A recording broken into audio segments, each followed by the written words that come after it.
பிடி அரசகுமார்னு ஒருத்தர் பிஜேபியிலேருந்து போய் திமுகவில் சேர்ந்தார், ஞாபகம் இருக்கா? பேர் கேள்விப்பட்டிருக்கேன் சார். பிடி அரசகுமார் அவர் தனியார் பள்ளிகள் கூட்டமைப்பு ஒன்றை நடத்தி கொண்டிருக்கிறார். எல்லா பள்ளிகளுக்குமே அரசு அங்கீகாரம் பெற்று ஒப்புதல் பெற்று தான் தனியார் பள்ளிகள் செயல்பட வேண்டும். அந்த அங்கீகாரம் பெற்று அந்த பள்ளிகள் செயல்பட்டு கொண்டிருந்தன. இந்த கும்பகோணம் பள்ளியில் நடந்த தீ விபத்தில் அந்த குழந்தைகள் இறந்த பிறகு அரசு ஒரு புதிய கட்டுப்பாட்டை கொண்டு வருகிறது. அந்த கட்டுப்பாட்டின்படி வருடம் பள்ளிகள் புதுப்பிப்பதற்கு லைசன்ஸ் வாங்க வேண்டும். என்ன காரணம் என்றால், ஒவ்வொரு வருடமும் பள்ளிக்கல்வித்துறை அதிகாரிகள் மற்ற அதிகாரிகள் சென்று அந்த பள்ளியை ஆய்வு செய்வார்கள். குழந்தைகளுக்கு பாதுகாப்பு இருக்கிறதா? நேற்று ஒருத்தர் நம்மகிட்ட சொல்லிட்டு போனார்ல, சிசிடிவியில் இதுலன்ட்டு ஒரு குழந்தை இறந்து போச்சு. அங்கே அந்த சிங்கம்புணரியில், சிவகங்கை மாவட்டம் சிங்கம்புணரியில் ஒரு குழந்தை இறந்து போச்சு. அவர் பேசிட்டு போனார். இது போல் உட்கட்டமைப்பு இருக்கிறதா? குடிசையில் கிளாஸ் நடத்துகிறாங்களா? போதுமான கழிப்பறை வசதிகள் இருக்கிறதா? ஆசிரியர்கள் இருக்கிறார்களா? உண்மையிலேயே ஆசிரியர்கள் இருந்து பாடம் சொல்லி தராங்களா? இல்லை வெறும் யூனிஃபார்மை சட்டை பேண்ட் போட்டு விட்டுட்டு சும்மா உட்கார வச்சு பசங்களை அனுப்புகிறாங்களா? இவற்றை எல்லாம் ஆய்வு செய்து ஒப்புதல் தர வேண்டும். இது போக அஃபிலியேஷன் இருக்குது, சிபிஎஸ்இ சிஸ்டம், மெட்ரிகுலேஷன் சிஸ்டம், இதற்கெல்லாம் மாநில அரசு ஒரு அப்ரூவல் தர வேண்டும். அதற்கு பிறகு மத்திய அரசு அப்ரூவல் வாங்க வேண்டும். இது எல்லாமே இந்த பள்ளி உரிமையாளர்களுக்கு வருடம் ஒரு சிக்கலாகத்தானே இருந்து வருகிறது. வருஷம் போய் அவங்க அப்ரூவலுக்கு போய் இந்த ஸ்கூல் எஜுகேஷன் ஆஃபீஸர்கிட்ட நிற்கணும். அது அமைச்சர்களுக்கு ஏற்றார் போல் வசூல் நடக்கும். அண்ணன் கொஞ்சம் செங்கோட்டை கொஞ்சம் கம்மியாக வாங்கிட்டு இருந்தார், மகிழ்ச்சியெல்லாம் அடித்து நவுத்துறாரு. இது வருஷம் எங்களுக்கு ஒரு பெரிய தலைவலியாக இருக்குது இல்லை? ஸோ இந்த பிடி அரசகுமார் ஏற்கனவே பள்ளி கல்வி சங்கம், தனியார் பள்ளிகள் சங்கம் ஒன்று வைத்திருப்பதால் இவர் திமுகவில் சேர்ந்த உடனே இவர் என்ன பண்ணுறாரு, சேர்ந்த உடனேயே இந்த கவர்மெண்ட் வந்த உடனே என்ன பண்ணுறாரு, முதல்வர்கிட்ட நான் பேசிட்டேன், அண்ணி எனக்கு நெருக்கம், நிரந்தரமான அங்கீகாரத்துக்கு அரசாணை வரப்போகிறது என்று சொல்கிறாரு. சொன்ன உடனே இவரோடு இதில் கூட்டு சேர்ந்து வேலை செய்பவர் விருதாச்சலம் முன்னாள் தேமுதிக எம்எல்ஏ திரு முத்துக்குமார் மற்றும் முன்னாள் அதிமுக அமைச்சர் திரு MC சம்பத்தின் சம்மந்தி திரு இளங்கோ, இவங்க எல்லாம் சேர்ந்து நாங்கள் பேசிட்டோம், பர்மனெண்ட்டு ரெக்கக்னிஷன் ஜீவோ நீங்கள் வருஷம் இனிமேல் வாங்க வேண்டியதில்லை, இது மாதிரி ஒரு ஜீவோ வரப்போகுது என்று சொல்லிவிட்டாங்க. ஜூனியர் உடனில் ஒரு சின்ன நியூஸ் வருது. கும்பகோணம் தனியார் பள்ளி தீ விபத்துக்கு பிறகு தனியார் பள்ளிகளுக்கு நிரந்தர அங்கீகாரம் தரும் நடைமுறையை தமிழக அரசு நிறுத்திவிட்டு விட்டது. குறிப்பிட்ட ஆண்டுகளுக்கு ஒரு முறை உட்கட்டமைப்பை ஆய்வு செய்து தான் அங்கீகாரம் புதுப்பிக்கப்படுகிறது. அந்த நடைமுறையை மாற்றுகிறேன், நிரந்தர அங்கீகாரம் பெற்றுத்தருகிறேன் என உத்தரவாதம் கொடுத்து பெரும் வசூல் வேட்டையை நடத்தியிருக்கிறார் தாமரை கட்சியிலிருந்து சூரிய கட்சிக்கு இடம்பெயர்ந்த மன்னர் பிரமுகர். கடந்த 3 ஆண்டுகளில் 100 ஸ்வீட் பாக்ஸுகளுக்கு மேல் சுருட்டி விட்டாராம். ஆட்சி முடிவடையும் காலம் நெருங்கி கொண்டிருப்பதால் ஸ்வீட் கொடுத்த பள்ளி நிர்வாகங்கள் நிரந்தர அங்கீகாரம் கேட்டு அவரை நெருக்கிக்கின்றன.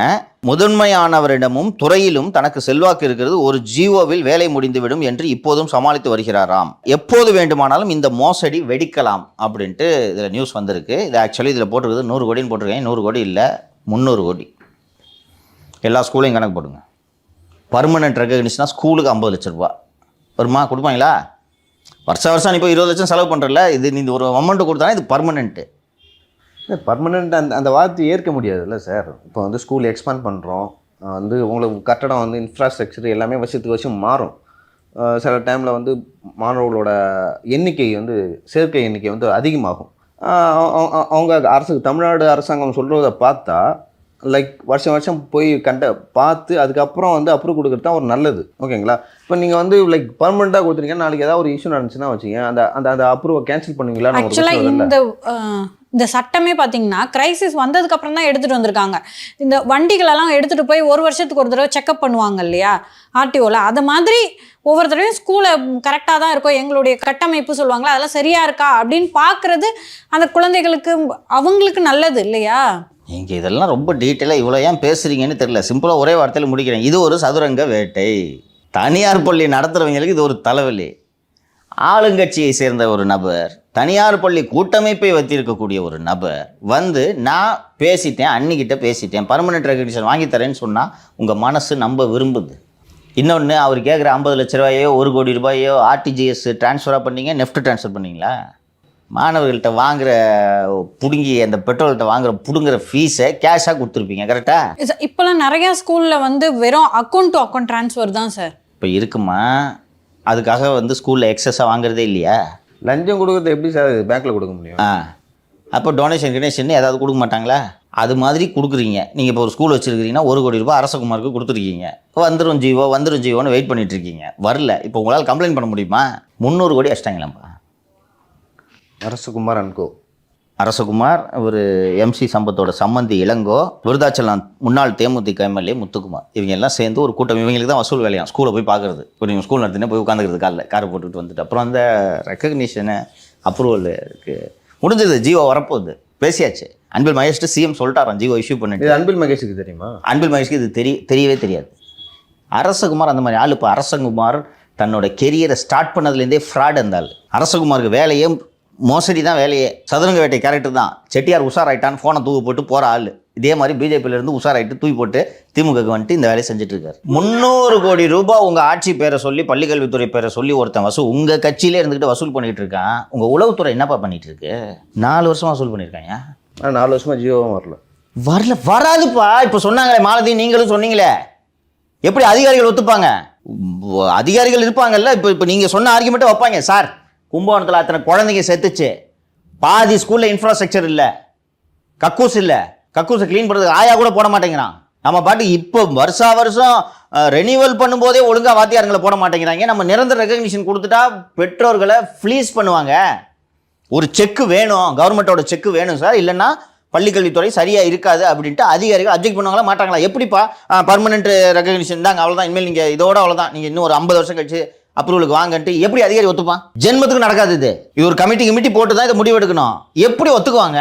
இந்த முதல்வரே, இந்த பொம்மை முதல்வர் எது நீட்டினாலும் கையெழுத்து போடுவார்னு வச்சுக்கோங்க. அதிகாரிகள் இருக்கிறார்கள்வா? யூசியே இருக்காரு, யூசி ஒத்துக்குவார்? அதுக்கு யூசி முன்னாள் பள்ளிக்கல்வித்துறை செயலர் இல்லையா, ஒத்துக்குவாரா? நிரந்தரமாக கொடுத்தா இந்த ஸ்கூல்ஸ் என்ன பண்ணுவாங்கன்னு எல்லாருக்கும் தெரியும். எந்த ஆஃபீஸரும் ஒத்துக்க மாட்டான்றேன்ப்பா நான்.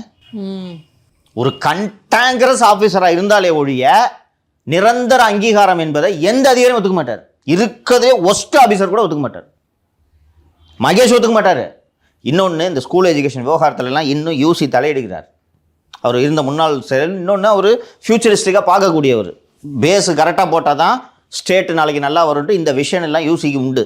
ஸோ அதனால அவர் இந்த ப்ரைவேட் ஸ்கூல் இப்படி விட்டா என்ன பண்ணுவாங்கிறதுலாம் அவருக்கு நல்லா தெரியும்.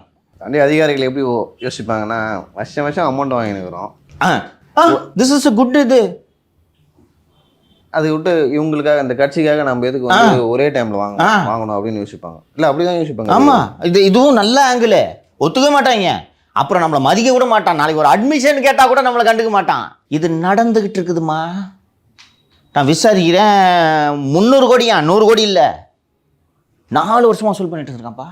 ஸ்கூல்ஸ் கொடுத்தது பூரா பிளாக் பண்ணிட்டதுனால திருத்துன்னு உட்காந்துட்டு இருக்காங்க. எங்கேயாவது நடக்குமா அப்போ இந்த ஆட்சியில்? இதுக்கு தாம்மா உளவுத்துறை. அடிக்கடி கேட்பீங்கல்ல, உளவுத்துறையோட வேலை இதான். உளவுத்துறை வேலை